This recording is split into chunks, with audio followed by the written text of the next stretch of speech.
Hi, welcome back to another episode of Tuba People TV, where we talk about Arnold Jacobs all of the time. Puddles and I are in lovely downtown Chicago, South Michigan Avenue, on a beautiful day. Upper 70s, sunny. Went to a White Sox game where they gave Puddles this lovely baseball cap.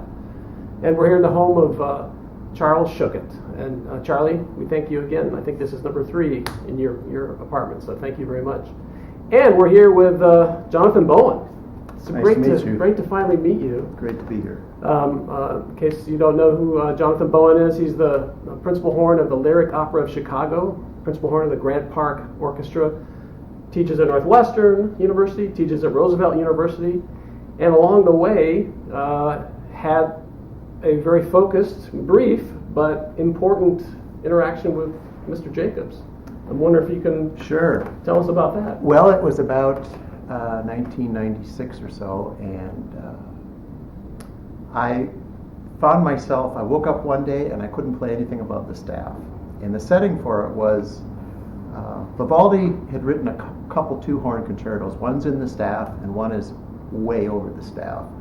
And I played this piece before, but during the weight of my regular opera season work, so my physical structure was used to playing 4 or 5 hours a day.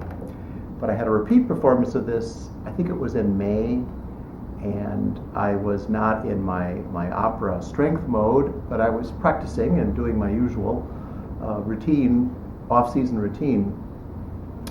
And I was ramping up. There's a lot of concert A's in this piece, and I was ramping up to get ready for the performance.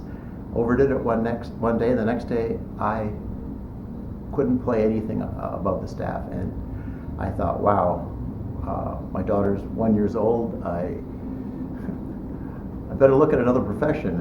And I happened to, I called Gail Williams, and she said, you know, you should go see Jake. And I'd never seen Jake, so I was able to get an appointment with him. And he spent about an hour and a half with me, and it was an amazing experience because it shifted my perspective on how we do things and the path forward for having a long career. And I really do feel that had I not had this, at the moment it seemed like a tragedy in my life, certainly was a burden, that I wouldn't have learned the lesson that I needed to learn and have the opportunity to kind of really look at how to be an efficient player, really use your body and prepare yourself for the inevitable reality that as you get older, your body changes and gets less efficient. Respiration efficiency, as Jake would say. So in this lesson, he kind of shook his finger at me, and he says, He wagged his finger at you? Yeah, not shook, but wagged, okay. And he said, you're one of these guys. You're not going to get out of your 50s if you keep doing what you're doing. And I thought, okay, looks like I better pay attention. And he told me basically that I was gearing my playing off of more how it felt than how it sounded. And he was absolutely true about that, because I'd always been a player who had a specific routine that would, I'd dot all my I's and cross all my T's with, high, low, loud, soft, et cetera, and then I'd feel like, okay, I can go off to work and do whatever I need. And it was, I didn't realize it at the time, but it was more of a mental exercise than a necessary physical exercise, because after about 10 minutes, you should pretty much go to work. But I'd become rather oriented toward getting the feel to be correct. So in this situation where I'd blown my chops out, he had me playing high C's, high concert F's at this lesson with a good sound, even though it felt really, really rough on my chops. And he said, chops are tough. And it was amazing because I thought that was a real extreme version of, I really messed my face up, and I was still able to play with a good sound in the high range. And I thought, wow, that was the disconnect. I had to overcome this sensation of how it played. They felt very tender. And I actually did not play this Vivaldi concerto, which was just the next week. But the week after that, I had to play the Brandenburg Concerto, and I went ahead and played it, and it was good for me to get back on the horse and do it. But that piece only has high concert Fs, not As, so I felt I could do that without, hurting myself. But the shift, that was the shift right there. That was the very quick teaching moment was detaching from the sensation of feel and orienting yourself more toward the sound. And as I've thought about it through the years, I realized that you can't completely do that. You can't completely be immune to how it feels, but you can change the ratio of it, right. I think. And I think that's the key to me is staying calm, even if you know your chops are sore. This happens to me a lot. If I'm playing a Wagner opera, and it's the last act, and you've been there for 4+ hours, and you have some soft entrances to make. If you start concerning yourself too much about the feel of it, it's probably going to interfere with your free use of your air and release. And so I think about that a lot, to detach myself from the concern of the sensation of how it actually feels on my face, and just constantly go for a good sound and accept the fact.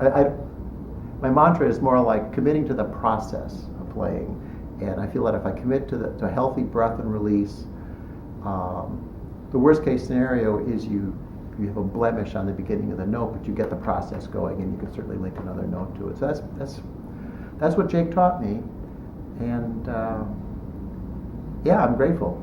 I'm really forever grateful for that hole I dug myself in. But otherwise, But after that, I followed it up with quite a few, because it really interested me in this whole body use. I went in, did a lot of Alexander technique study, and that really stabilized the idea and drew me into a whole other set of body awareness. Because I used to have quite a bit of neck discomfort and upper back, I would say almost pain after a long opera. I just thought it was occupational. And then through Alexander technique, I realized, oh, no, just use your body differently. I don't think I'd be sitting here talking to you about, going off to play a concert tonight. I'd be like reminiscing over my career that was over, right. had this not happened with Jake. So, well, that's terrific. Yeah. So, getting back to that the one lesson you had, he wagged his finger at you. He got you to start thinking in a different way. What else did he, if anything, occurred in that lesson? Well, he had me work on the mouthpiece. He actually had me play a mid-range concert F just in the mouthpiece. Of course, that was not a problem, and I wasn't afraid of playing in that range. And then he said, "Great, put it back in the horn. Take the same approach and play the high C." And like a magic, it came out. And that was the first high note that I played for him. And he just kind of nodded his head. And it was like, okay, I get it. It was they say a picture's worth 1,000 words. Well, that look on his face was worth 10,000 words. It was sort of like, get it, kid, Mm-hmm. So he had you working with your air in the middle, sort of mid-range type of airflow, and then basically get the mid-range working, and don't pollute your ease of playing out of fear of the high range, because I'd never been afraid of my high range before, but I was really afraid now because I thought I had damaged my face, and that was really what was getting in the way. He also said to me, he said, "You're probably better at imitating his voice than I am," but he told me if he'd played by how it felt, he would have had to stop playing at least 10 years before he did, because it didn't feel so great. right. So I thought, okay, time to make the shift. So Yeah, he would often say that people don't care how you feel; they only care how you sound, and all those kinds of things. Yeah. So, I'm grateful for having met him. I wish, later in life, I wish I'd gone back for more lessons, but just one of those things that you just get swallowed up by the events of life, and all of a sudden, that window closes. Well, I mean, you have a very full and busy career, so I'm so grateful and thankful for you to take time out of your busy schedule to come over here. Glad to do it. You have a concert tonight. We're gonna go and hear the concert tonight, just up the street at the Grant Park, Millennium Park. There, it'll be great fun. Great. But Puddles anticipated your arrival, and he wanted me to present you, as a token of our appreciation, this wonderful Tuba People TV water bottle. So, with our thanks. Thank you. I We appreciate presented it. I actually need another water bottle, so. Most people do. Yeah, thank you very much. You're very welcome. Thank you so much. I bet. Yeah. Glad to do it. And now back to you.